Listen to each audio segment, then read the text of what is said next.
Epic. Here we go. Eric Nixick. What's up, man?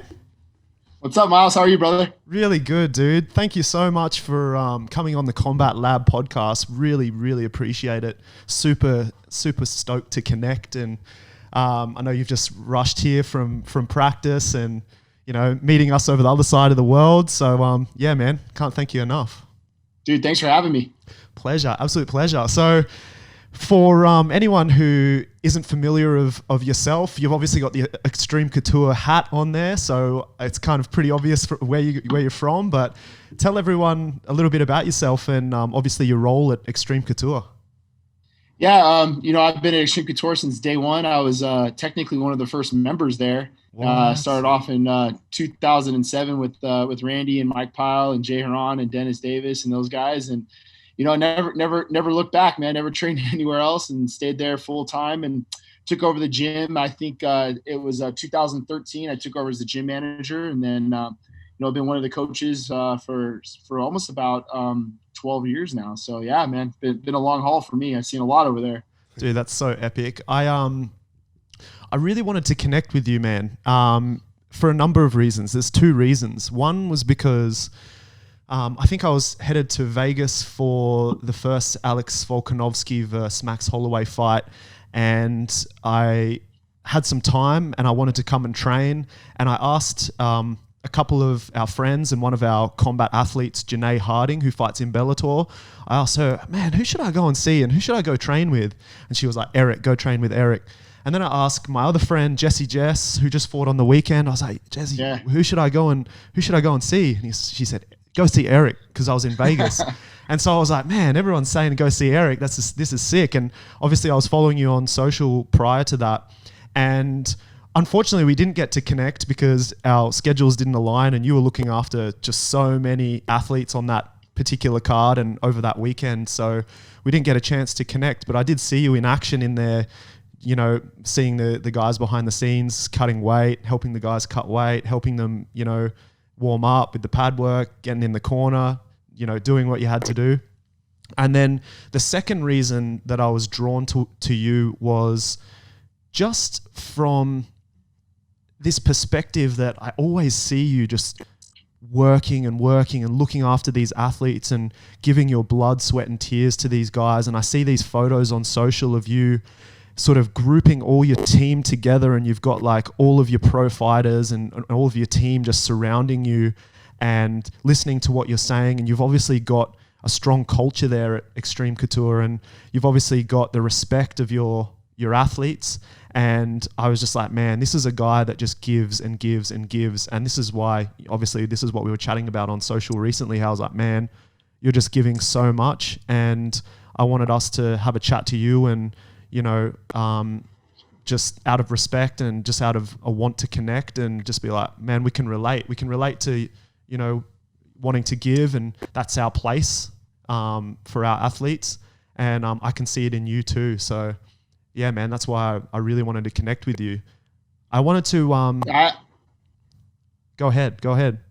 I appreciate that. And, you know, that's one of the highest compliments you can get, especially from people that see you from the outside working, is I think real knows real, man. And that's just it, Miles. Like, we just grind and we give and we'll give the shirt off our backs for people. And I feel like that by doing so, good things will only happen. Mm-hmm. And we surround ourselves with like-minded individuals by doing so. So, you know, all the way down to the little things, man. It's like my role at my gym is the gym manager, but it doesn't mean it's above me not to clean the mats. Yep. It's not means I can't take out the trash. It means I can't do all the dirty work, because if I'm the one doing it and everybody around me sees that, then they know it's not above me. So, you know, it's important to stay in the weeds and work hard, because I think that trickles down to everybody around you.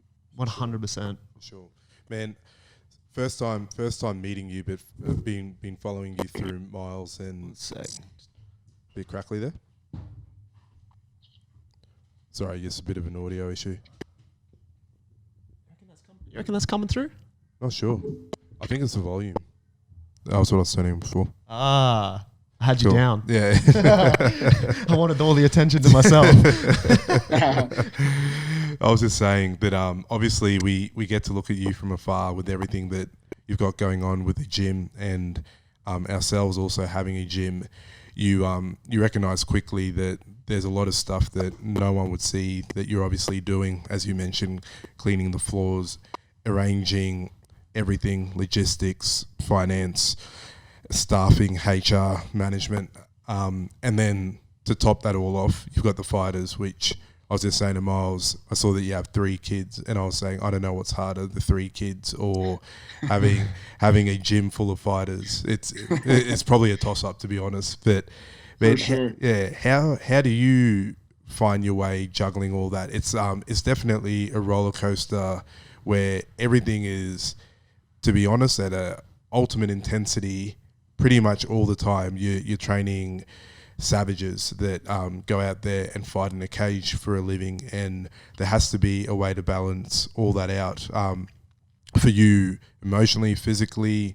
There's a lot that goes into it that we know of, but you do it on such an epic scale at tenfold with the amount of people that I've never been to the gym, but from what I can see on the outside looks massive, and the reputation is obviously one of the gold standards of the best gyms in the world. So it'd be great to give the audience an actual insight, not just into the fighters, because I think they hear a lot about that, but they never get to hear about the guy behind the fighters and also the guy behind the actual business, because it stems further than just being the coach.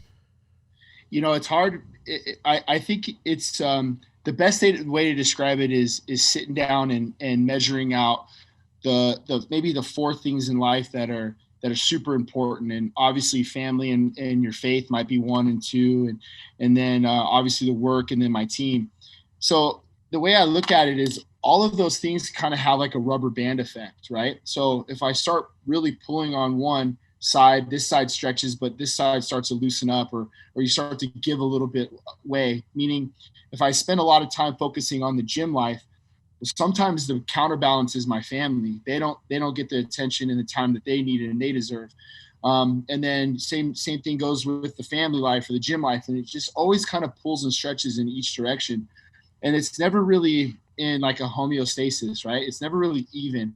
But I have a good support system with my wife and my kids and my family. And then on the gym side, that they always kind of keep you in check, I guess. So I always try to listen. I always try to communicate. I've been with my wife since high school. We're high school sweethearts.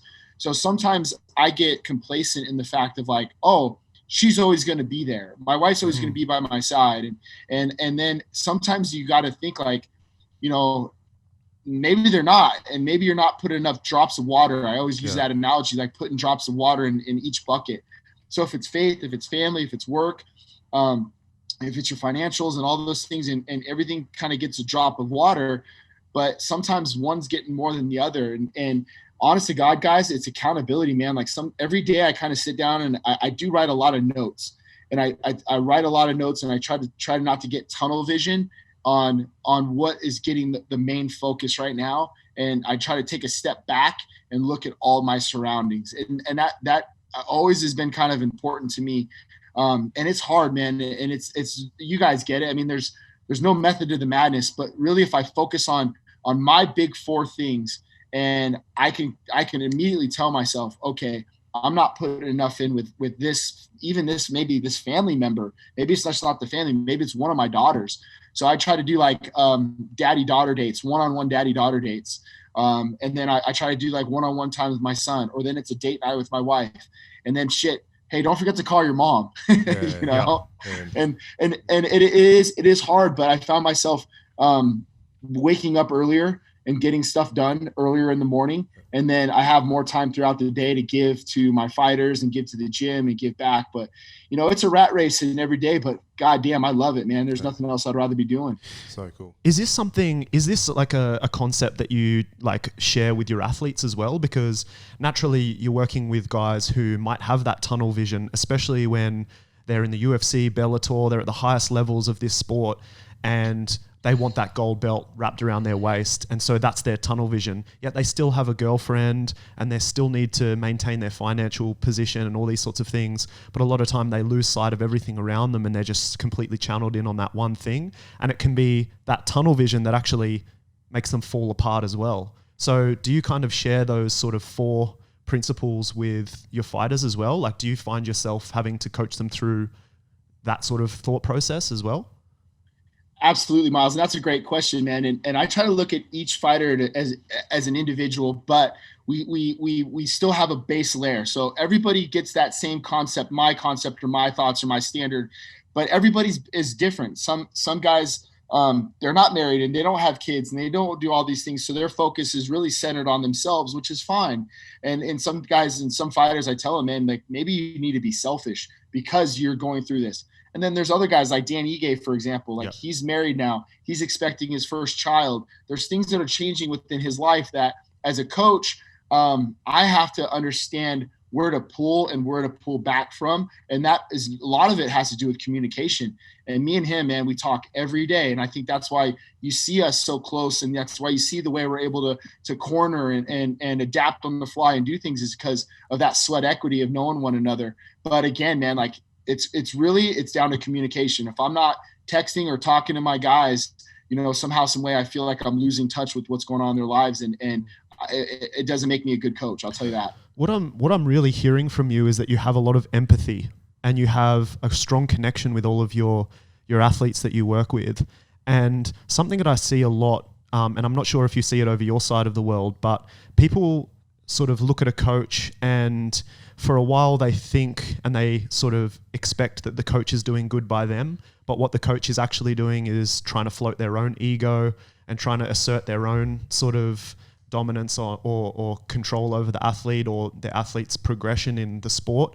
But then there's coaches who really actually do care. They don't care about being in the spotlight. They're happy to be behind, but all of their energy is going into actually helping that athlete. And that's what I see and hear from you.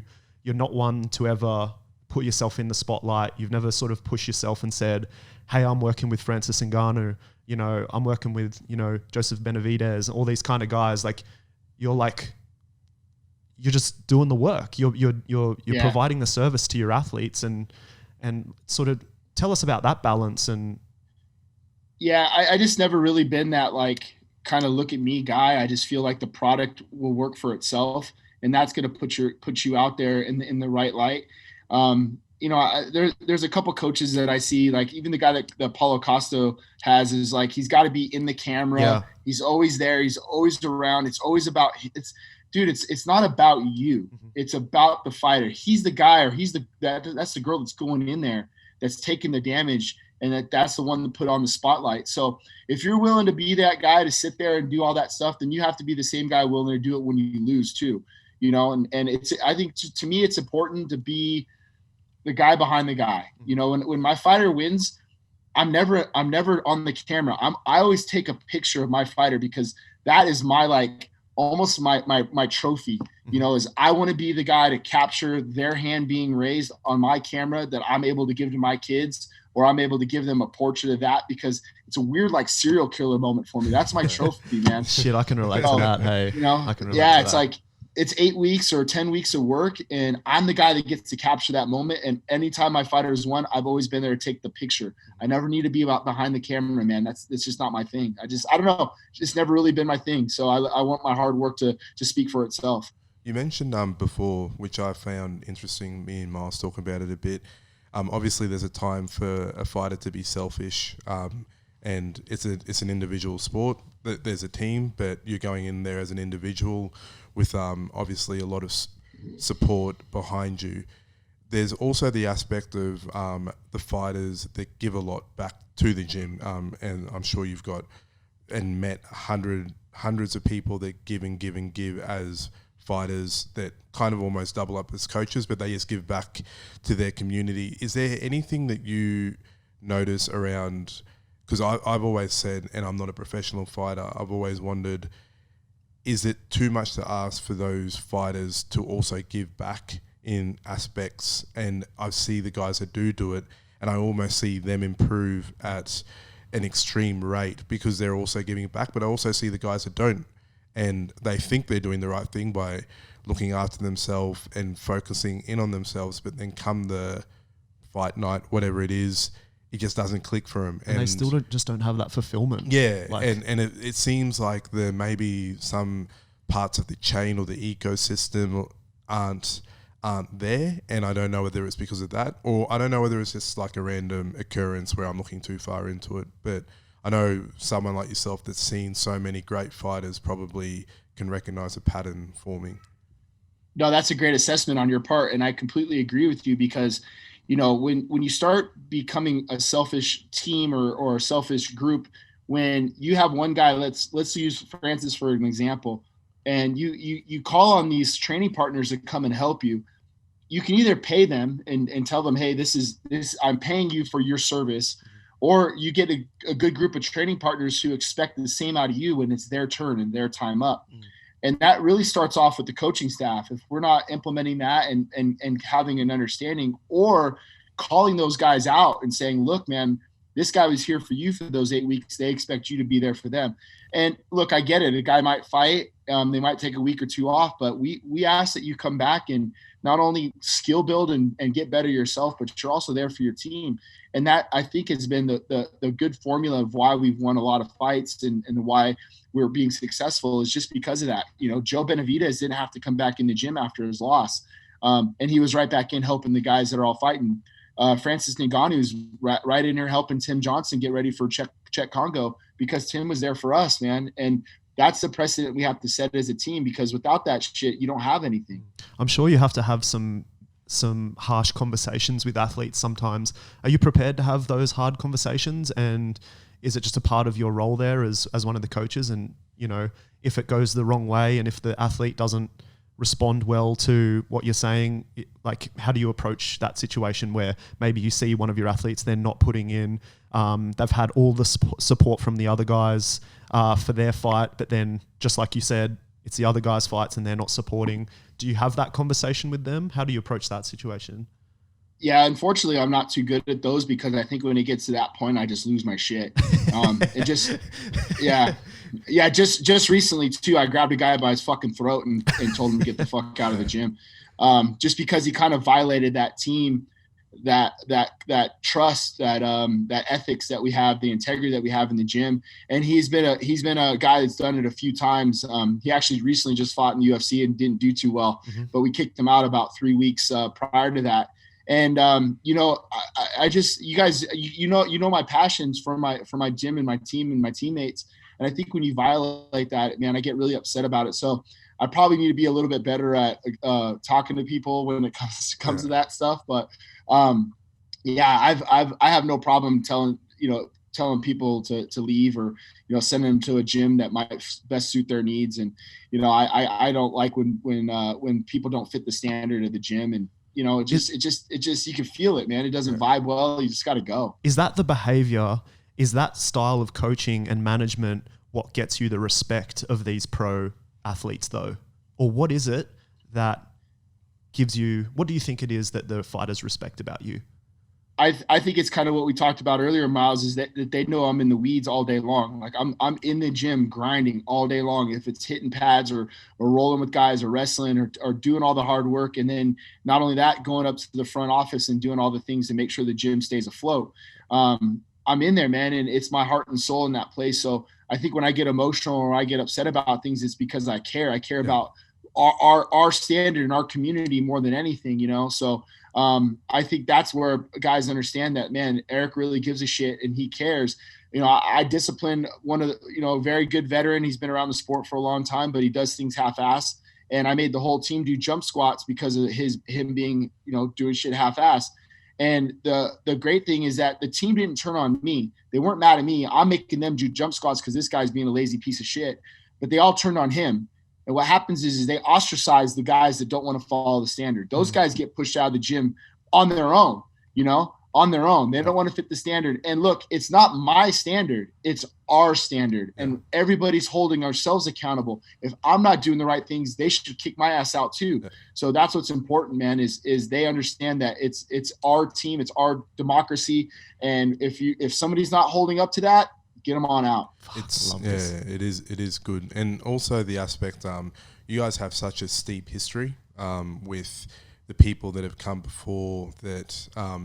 I think to be honest, it's within right that you would lose your shit, because there is so many people that have been there before you. Well, sorry, you were there at the inception, but there's been so many people that have been there that have paved this way, that if someone's disrespecting the standard that you've been part of setting, along with Randy, along with all the other greats that have come through there, they're disrespecting them as well.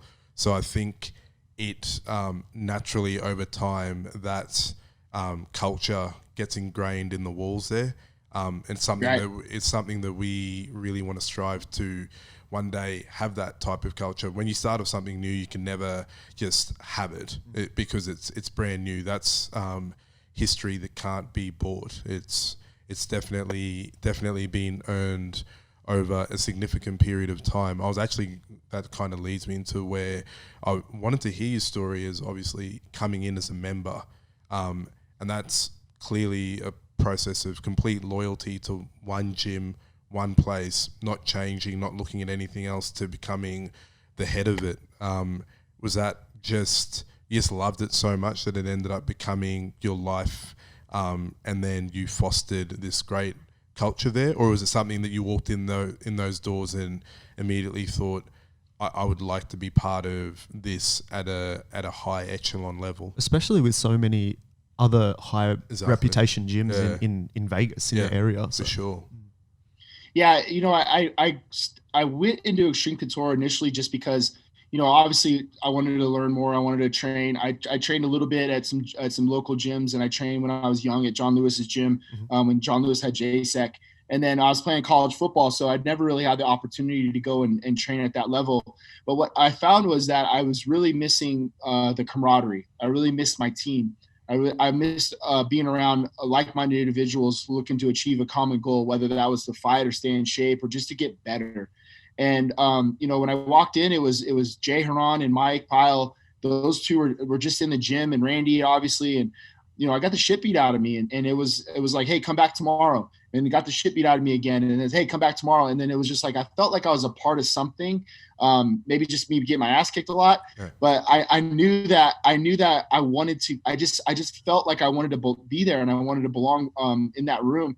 And look, man, it was long coming. It was a lot of training, a lot of times with Dennis Davis and Vinny Magalesh and those guys, and it was always kind of there for me. It was like you wanted to get married, and you have this great girl sitting right next to you, and you just, oh yeah, you what I want. This is what I want to do.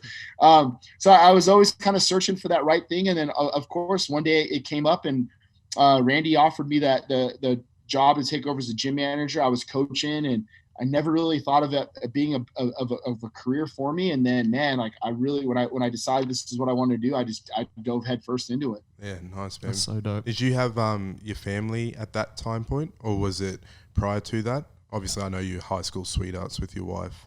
Yeah, so I was married, and then we had just gotten married, and then we were expecting our first child, and I got offered to fight Ryan Bader. That was my first fight. Really? And yeah, it was Ryan Bader.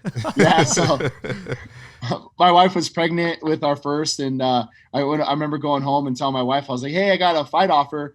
They're gonna pay me $2,000. And this and that. And she's like, are you out of your fucking mind? Like, I'm pregnant with our first. And I knew Ryan from football. I went up to Reno. He played ball at McQueen, and he was an ASU guy. So I knew who he was. And he probably would have spiked me on my head, and I would have been paralyzed. And, I would have been an awful situation for me. So there was no amateur fights back then. It was you just turned pro. Yeah. And my wife's like, is this really what you want to do? You want to be a pro fighter? I was like, I don't know. Like, it sounds fun. And she goes, don't do this sport half-ass. Don't be kind of about it. And that's funny now, because I look back a lot of, now I tell my guys, like, hey, don't do this shit half-ass, because this sport will take it out of you, man. And there's some guys out there that will freaking kill you. So, and that was really it for me. I knew that I wanted to be a part of this sport. I didn't know at what capacity. So, I really started focusing in on trying to be a good grappling coach. And then, Ray Cepho is like my big brother, and here's Ray in the gym every day. And I remember like kind of being like this, like I was scared to ask him. And I remember going over to him, and I was like, hey, Ray, I want to learn how to hold pads. And he goes, all right, at 10 o'clock every Tuesdays and Thursday morning, you're in here at 10 a.m. with me. And Ray was literally the first guy I've ever held pads for, the 6-time world champ K1 kickboxer. every day for about 2 years. I was holding pads for Ray. And if it wasn't for Ray, I wouldn't be the pad holder that I am today, you know? So it took a lot of good guys I surrounded myself with, and I bugged the shit out of them, man. I was That's like, awesome. let me grapple with you, Vinny. Let me grapple with you, Dennis. Let me grapple with you, Pyle. You know, and that was just kind of how I cut my teeth. And I remember thinking to myself, we had a coach at the gym, and he always stereotyped himself as a specialty coach. Like, oh, I'm a specialty coach. Well, what does that mean? Well, I'm just a grappling coach. And I thought to myself, well, that's not a bad idea. That's not a bad thing. But I also want to be able to go on the road with my fighter and them not have to bring a team of coaches. Yeah. I want to be able to grapple, wrestle, hold pads, wrap their hands, cut their weight, and do everything from the feet to the floor and be a true coach, not a trainer, not a specialty coach. I want to be a fucking coach and know it all. You know, and I remember thinking that, like, man, I don't want to – this guy's good, man, but I don't want to be like him. I want to be better than him. Dude, I fucking relate to that so much. Holy shit. There's so many. This is why I was just like knew that I wanted to connect with you, because I just saw so many similarities in thought processes and things. And it's also like from a selfish perspective, it's really good to hear things that you're saying which we agree with and we can relate to, because naturally over this side of the world, we're building and we've got so much skill and talent from coaching staff all the way to athletes, and we're building our presence over here in the Asia Pacific. But naturally, if you look at the sport, you know, you look to Vegas and you look to, you know, the epicenter of where you guys are, and that really is the epicenter. It's where all, you know, you're talking about starting with Vinny Magalhaes and, you know, all these type of guys, like they're big names in the sport. So yeah, it was really cool to hear that. You talked about two things that I wanted to pick up on. The first one was, do you see a lot of, it's a strong word, but do you see a lot of delusion with athletes coming through where they're like, I want to be a fighter, and you know they say they want to be a fighter, but you know, because you've had the time in the sport, it's not really what they want. They like what comes with the status of being a fighter and what surrounds it, but when they actually get in there and they need to execute and they need to pull the trigger, it's just not there for them. And then you've got the guys who are natural fighters, and it's the other way around. Do you find yourself having to sort of coach or have those conversations with people if you feel like they're not there, or do you kind of just let them do their thing, have their experience, and find that they kind of sort of drift off because they work out themselves, they have some self-awareness after maybe a bad experience that they kind of drift off? Quite often. And so I look at that, I break it down in two ways. So you nailed it with the delusional. You have the delusional people that they think they're going to be the next George St. Pierre. They think they're going to be this guy or that, or whatever it may be. And then I have what we call the B-roll players. And the B-roll players are very, very important through the ecosystem of your gym. Now, the B-roll player guys are never going to be the George St. Pierres, are never going to win titles. They might not ever contend, and they might have 4-4 records, or they might not even fight but once a year. Mm-hmm. But they hold a lot of value throughout your gym, because they are the guys that do show up on time. They are the guys that are prepared properly with their gear, and they give your guys some of the best rounds in the gym. And I have a handful of those guys. One of the guys, actually, his name's Chris Thompson. Just this last week, man, I made sure I got him a locker. And, you know, lockers in our gym are pretty like you got to have some status to get a locker in the gym. And, you know, this guy does so much for our team. And it was the one way that I can really reward him, right, was clear out a locker and give it to Chris Thompson. I made sure to tell, and I didn't use the word B-roll player because I didn't want to make him feel like I was like, it was demoting or denouncing him, mm-hmm. because he's very, very important. But for the topic of our conversation, that's exactly what he is. He might not fight too often. He might not win all those fights, but I'll tell you what, man, he gives our guys some of the best rounds in the gym. Brad Tavares, Ty Gwerder, mm-hmm. you know, he'll give Francis rounds. He'll give Tim Johnson rounds. He's that kind of tweener guy, but he'll never say no. And he's always there, and he's always one of the best teammates. And you need those guys in your gym. And, you know, those I kind of categorize as the B-roll players. Then you have the delusional guys that are just, man, they're not any good. They're going to get themselves hurt. They actually take up mat space, and they're going to roll up on somebody's ankle. You know, those guys, I generally just, you know, talk to them about like, hey, we have these other classes. We have these MMA classes. We have some of these kickboxing classes. I don't want to like make them feel bad, but I also want to try to tell them, hey, there's probably a better route to go than jumping in the deep end of pro practice. And there are guys that have pro fights that are god awful. Mm-hmm. I mean, god awful. So just trying to kind of figure out, can they fit that B-roll player for your team, or are they actually more of a burden? They take up a little too much space, and they take rounds away from guys, and they shouldn't be in the room. So yeah, Miles, it's hard, man. You got to try to categorize your guys in those two ways. Yeah. And how do you manage this balance? Because some of the names you mentioned, call it Francis, call it the top heavyweight in the world, could very well win the belt at any stage soon. And then you've got someone that you refer to as a B-roll player, but has so much weight within the gym for all that they've done. You understand their value, understand their worth.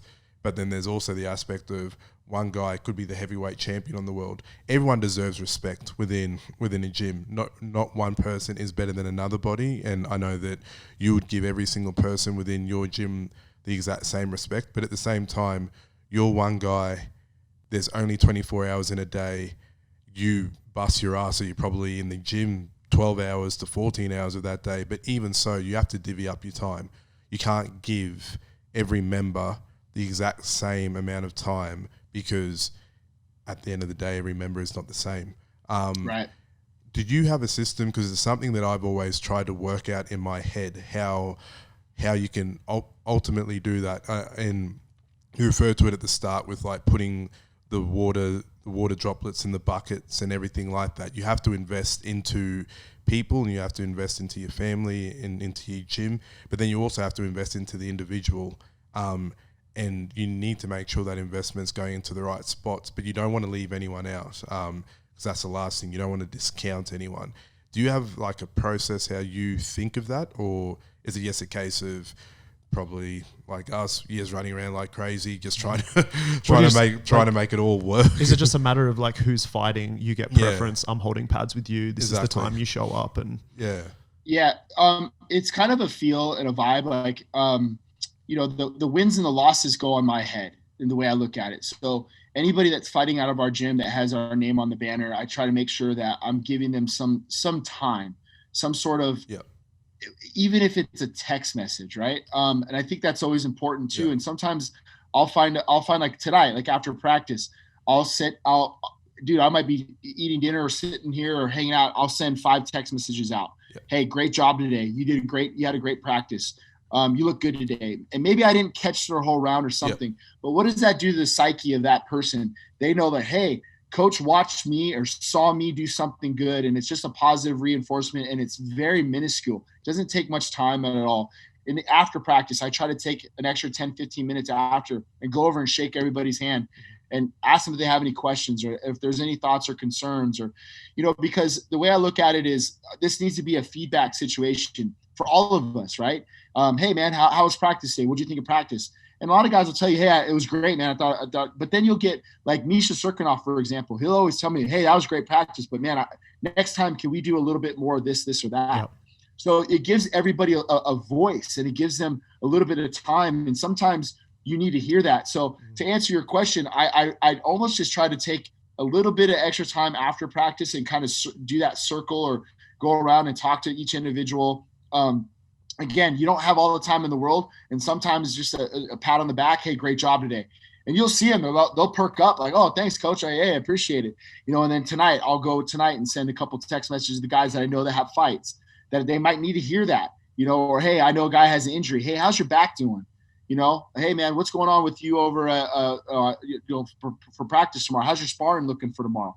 It just shows that you care, and you're putting a little bit of extra incentive in those guys. But it is hard. I try to take the time just to put a little bit of time in each individual as much as I can. I thought that was really good advice in terms of just asking for feedback from after a class or something like that. Because a lot of the time when you're structuring a class, you're like, yeah, I think I'm hitting all of these points. I think I'm getting them to work good live rounds, good technical sort of situations or concepts that we're going over. But then all of a sudden, if someone doesn't give you feedback and then they leave the gym and they go somewhere else and they're just like, oh, I don't get what I need from Extreme Couture. You know, they do this and I need this. Whereas it's not set in stone. If you just talk to the coach and you're like, hey man, I need some more sparring rounds. I need some more live rounds, need some more grappling, you know, live sparring, rolling, whatever it might be.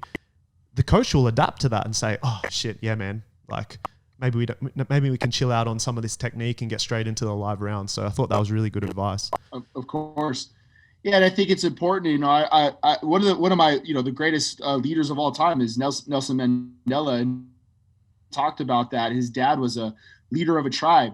And what he did was they would sit in a circle. So it was all connected in a circle. And what his dad would do is he wouldn't speak first. And he would come in and he would listen first and listen to what everybody had to say and collect and intake. And then maybe he wouldn't say anything, but he would listen to what everybody in the group had to say first before he spoke. And I think that says a lot about a leader sometimes. Is it doesn't always have to be about you, and maybe it needs to be more about them. And you might pick up more and gain more by just listening sometimes. Mm-hmm. I think that's awesome advice. And something that's coming to my mind now is like, we're coming into this evolution of the sport where there's no right or wrong way to do things. There's just so many different styles, adaptations, and all these sorts of things. And so it's really good to listen and hear from people as well, what they're, you know, how they like to execute a certain technique their way. They're getting to the same result, but they're doing it in a different way. And people have different body shapes, different athletic abilities and stuff like that. Do you adapt to each person's strengths and weaknesses? Or do you have sort of like, and this is a very general question, do you have sort of like a systematic approach where there's certain things that you want all of your guys to do, and then you have a top layer of maybe individualized stuff? Or do you specifically just say, no, this is what you're really good at, let's focus on this with you, and strategize and game plan that way? Absolutely. And it's kind of a two-part question. So yep. Depending on where we're at in camp, right? If we're not in camp and we're skill building, then I definitely try to take a look at where we need to improve as a fighter.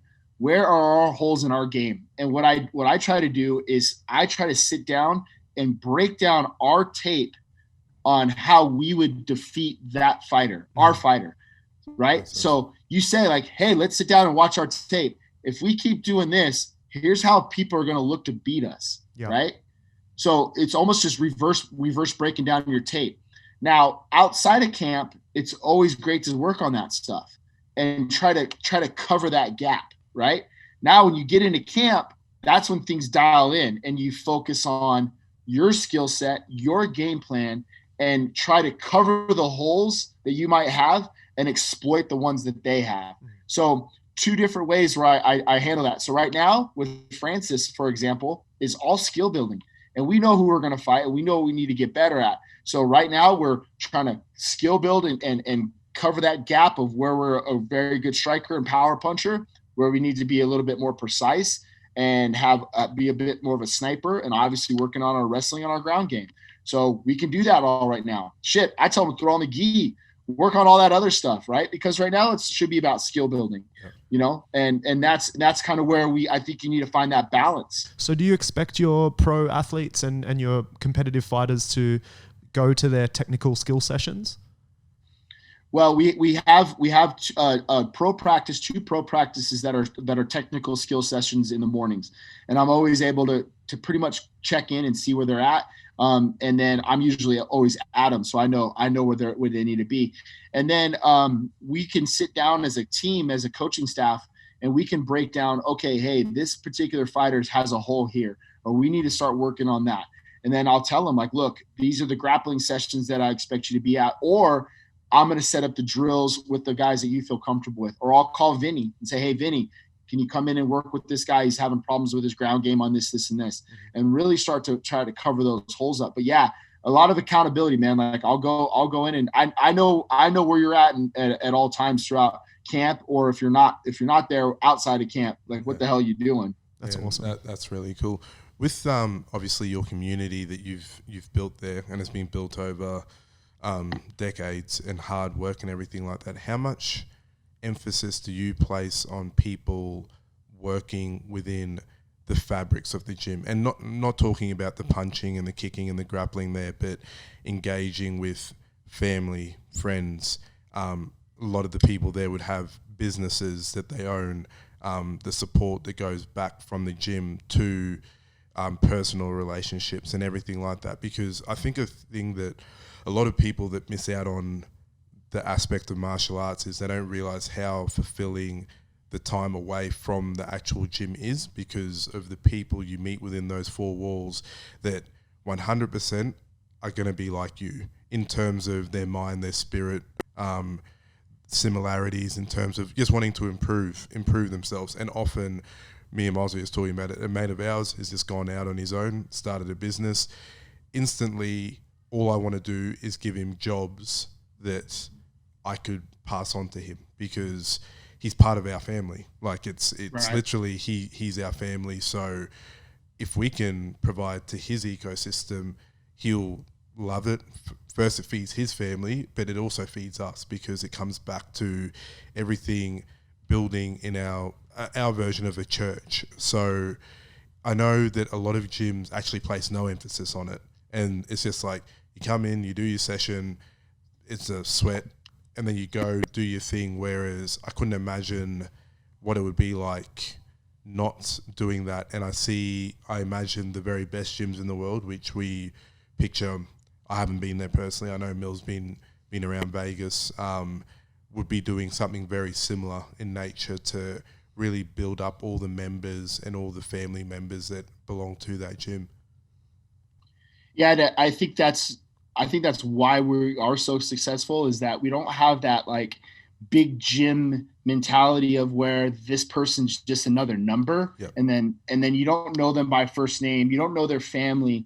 You have those extracurricular things, like you host fight parties, you have barbecues, and what it does is just builds a camaraderie throughout. So what I really noticed was definitely during the COVID period when we shut the gym down, a lot of the members, they called and said, no, keep my membership on regular, because they said like, hey, we want to make sure that you guys are okay too.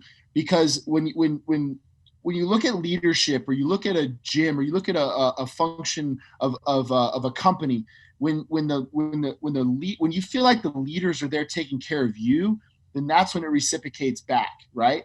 But when you have a job where they don't give a shit about you, they don't care, and that's kind of the attitude that you're going to get back to. It's like, well, why am I going to pay this bill when these guys don't give two shits about me either, right? So no, it's a great analogy, because I feel the same way. It's like, I got to make sure I'm going to bat for them, because they're going to do the same thing for me on the long run. Yeah. And it goes down to the coaches too, because I can't corner everybody. Yeah. I can't coach everybody.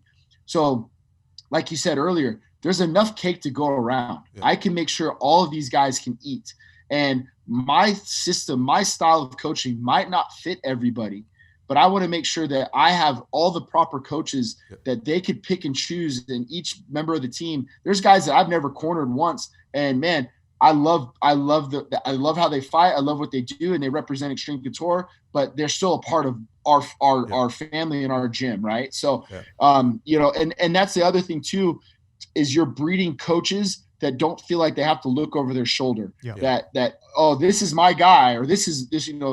I'm never trying to steal anybody from anybody, nor is any other coach. Yeah. If I'm gone, I'm giving my guys to Eddie and Nate, because they need time too, right? And if I feel like, oh, they're going to go somewhere else, well, that's on me as a coach, because maybe I'm not doing the things I'm supposed to be doing, right? Man, so it's important that we all feel like we can share guys, we can open our doors to other guys, we can help each other, and not feel like a threat. And couldn't agree more. This probably leads to what I was thinking next, that I'm sure you've probably run into the most talented of the best of the best that probably just didn't fit your community, in terms of your guys' vibe is helping each other, all the other great things that you've talked about. And this person could have been the next John Jones or whoever it may be, but sometimes knowing you probably have to cut that cord. Because sure, they could bring a belt, they could definitely bring belt, they could bring accolades to the gym, but what they could also bring is a cancer that can unravel all of the work that you guys have done, that it's not worth it. Like there is no belt, there is no dollar that makes it worth undoing all of the foundations and the history that you guys have set there. And it's at what cost? Exactly. At what cost is it? Yeah.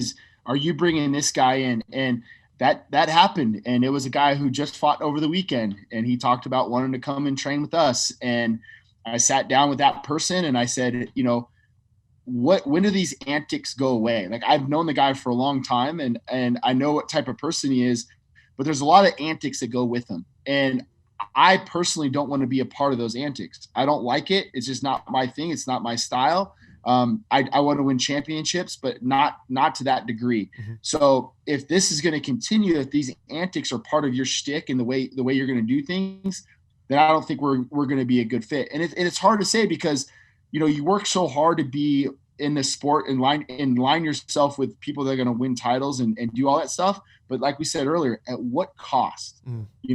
I don't want to be in line with somebody that kind of represents the way that they represent themselves. I'd rather just keep working hard and work with guys like Francis who gives a shit about me just as much as I care about him. Yeah, 100%. I love that we're talking about culture because I think it's such a important, point to the success of any gym. And I loved hearing you talk about giving your man a locker and how much that means to your guys there. And that's something that I would love to take and implement in our gym from you. And what are some other advice that you can give? Because we've got a lot of coaches, we've got a lot of gym owners who are listening to this podcast. Like, what are some really cool sort of cultural sort of concepts or things that you use to keep the culture what it is at Extreme Couture that we can take in the land down under? I'm a big accountability guy.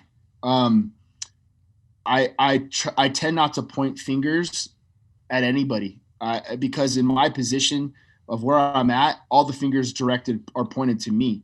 So if something goes wrong or something goes awry in the gym, I tend to find a way of figuring out what I could have done better to make that situation work for our favor, right? I just trained 2 of my front desk people, and one of them did something wrong, and instead of getting mad at that of why they did something wrong, I started circling back and going, well, shit, I didn't train them right. I didn't do the things correctly to give them the proper tools not to fail. So I think complete accountability has been something for me that's been almost rejuvenating, where I'm like, well, shit, had I not done this, maybe I could have got a better outcome. And not everything's going to be that way. You're going to get assholes and you're going to get people that screw things up along the lines or just do things out of spite. But for me, I try to be accountable and because it's mine, it's my gym. My name is on there as gym manager. Of course, I'm not a couture, but I might as well be. Yeah. And so I try to make sure I'm accountable in all facets, whether it's the bathrooms being clean or the way the gym's being run or the way we're winning fights. I think it's all a big show on what I'm doing. Something else I'd love to know is how you actually structure your pro sessions. I know you got your Saturday pro session, you've got your midweek sessions. What do they look like? So I run my Monday practice that I run. That's going to be a more of an MMA style practice where I generally start off with some combinations, some striking combinations into our fit-ins. Our fit-ins are what we call like entrances or takedowns. And then the practice is predominantly geared towards grappling, wall work, ground work. But I run a really, really hard pace to where I try to make a mentality for my guys that they know that there's nothing that's going to be harder than what we do in our gym, right? Like a fight is technically should be easier because I don't really give breaks in between. Most of my breaks are ground and pound bag. Yep. So you might have a round with a guy. I usually do like partners or groups of 3. Sometimes today we did groups of 2, but there's some calisthenics or some stuff in between. And in an hour and 15 minutes, I get a lot of work in, a lot of drills in, and try to mimic that that fight to where I want my guys feeling like they can break somebody no matter what they're what when and where, like we can do it, and we're gonna be able to gas pedal people. I've got a question just on this on the fight team, and obviously you've got some great fighters there. Do you have like basically, obviously you'll see a skill set and you'll know whether someone's up to it, but then there's two things that would lead from there in terms of what you said to me rings home, because I come from a football background. I know you come from a football background, different sorts of football, but there was an aspect of you weren't allowed to take the field unless you could prove you were this fit. As in, we're not literally going to let you play. If you can't get past X on a beep test, X on a strength test, and X on a conditioning test, then you don't qualify effectively. You could be the most talented person that's ever stepped on a football field, but you don't qualify to get on the field. Do you guys have a similar mentality in the aspect of you'll just say this person is not ready to fight and you'll just pull the cord? Because a lot of people they've got the skill set, but they've got the fight IQ, but maybe they weren't disciplined. Maybe, like you said before, they were just fucking off with like crazy antics that you don't tolerate. Or maybe it was just simply, I don't exactly know what it could be, but is there a time where you just say you haven't met the couture standard, you don't get to fight? Yeah, definitely at the amateur level for sure. It's important for me not only to keep these guys safe, but it's also important to kind of protect the name and our standard of who we are as fighters. But all in all, it's like I've seen that at the earlier stages of Extreme Couture where, we had an amateur team coach that just let people fight. Like, oh, you want to fight? Go ahead and fight. And then these guys that are essentially good athletes or can potentially be good fighters later on down the line, they get ruined. They get beat up, and they get beat up in front of their family and friends, and they're like, shit, I don't ever want to do this again. But had they been coached correctly or brought along slowly and been spoken to honestly, and candidly, then I think it could have saved some of these guys and maybe having potentially good careers. Because just what you said, man, sometimes the best friends and best coaches you're going to have are the ones that are honest with you. Yeah. Well, I know you've got your kids running around the background. I know we're taking your time, and I appreciate it so much. He's fine. I wanted to ask. I wanted to ask something outside of fighting, and man, I feel like we could talk for hours, and I'd love to obviously Sel and I come over to Vegas and do this in person again.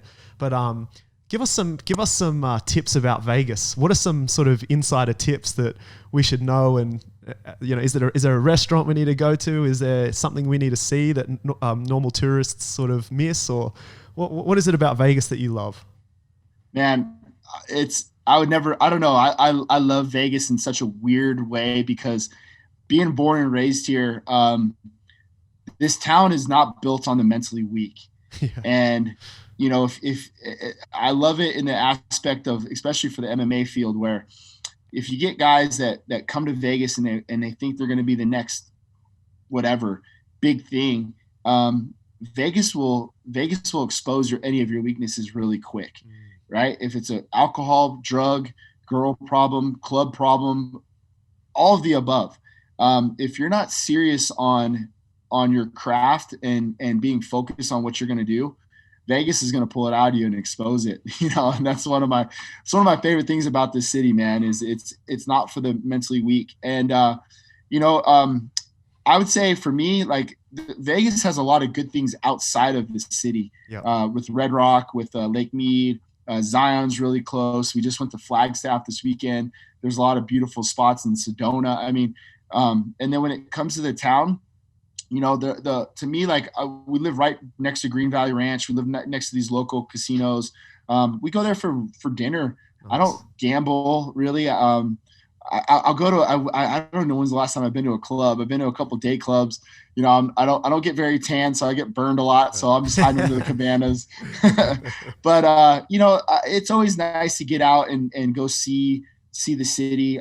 Man, I've been here forever, so I've seen it grow into something that's different.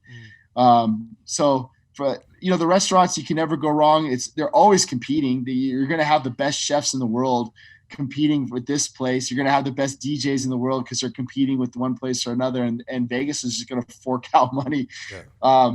and since COVID, it's obviously been it's been a tough go seeing the city the way it's been. The service industry is definitely suffering because of that. But the town always seems to rally around, especially after the October 1 shootings that we had here. Yeah. I could have never been more proud of my town and my community and the way they've taken care of each other. So, when you come to Vegas, I think you find that it's a very big city, but it's a very small town. Yeah. Everybody kind of knows each other. There's not one corner of the city I haven't lived in. I've been to tons of schools. I was a big time athlete here. I was an all-state receiver, and so my dad was a football coach here. So my name's pretty hard not to recognize. Yeah. So but I love this city, man, and I do like having people like yourselves coming to town because it's fun for me, because then it's like, oh, I get to go and show you guys around, because I never get out too often myself. Yeah, so 100%. It is always good. It is always good. The buffets, man, you can't go wrong there. I'd love to. We'd love to obviously show you around the Gold Coast. It's probably not as exciting as Vegas, but in its own way, it's got its things. I think the one I'm bummed because the one time I went to Australia was with when Brad fought Whitaker. Yep. And we went to Adelaide, and man, like we didn't really get to do a whole lot because you're just kind of slave to just being stuck into the hotel. Yeah. You're like can't really do anything, can't go out and about. But I was there with Ray Sefo, and it was so cool, man, because like Ray is like Michael Jordan out there. You walk around Australia and you're with Brad. Here's Brad, the co-main event, and then you're with Ray, and everybody's like, oh, Ray Sefo. Yeah. So yeah, that was pretty cool, man. But I have a lot of good friends out in Australia, and I think it's definitely a good time for me to get out there and go check it out. Yeah, man, we'll have to get you out for sure. Definitely. But dude, what's one thing that you can sort of leave our audience of, guys who just like to, guys and girls who like to just get on the mat and enjoy martial arts, to amateur fighters, to pro fighters at the top of, our sport in the country, and coaches and owners of gyms? What's a piece of advice that you can leave with us? Just when you find something you're passionate about, do it to the fullest, man. Don't do it half-ass. And you guys hear me always say the term "burn the boats," and that's something I got from my uncle. And that was just the mentality of, hey, if I'm going to do something, I'm going to do it to a full extent, and I'm not going to turn my back on anything. I'm going to do it hard and fast. Like even if you're just doing it for fun, right? Delve into it to an extent where it's a passion for you. Study it. Find partners to drill with. If you're doing it to be a pro fighter, this sport's unforgiving, and you don't have a lot of time in this sport. So when you are in the sport, do it to your fullest and do it to your best capacity. I tell my guys a lot, we talk about not leaving any crumbs, and crumbs are regret, so when you get through a fight camp, don't leave any crumbs, because when it comes to win or lose, I bet you it's the guy who left a lot of crumbs on his plate that lost that fight, so it's crazy, man. Life goes quick. I have an uncle who they just read him his last rites, and he's passing away, and cancer got him, and it just goes quick, man. And love to the fullest, and work hard to the fullest, because God knows it can go like that, and be passionate about what you do. Epic, man. Appreciate it so much. Thanks for the words. You left some gold for us, man. Really appreciate it. Look forward to connecting soon, and all the best, man. My pleasure, guys. Thanks for having me on, man. I enjoyed the time being here with you guys, and hopefully talk to you guys soon. Awesome, man. Stay safe over there. Thanks, Eric. All right, brother. See you, brother. I'll talk to you guys. Yes, sir. Later.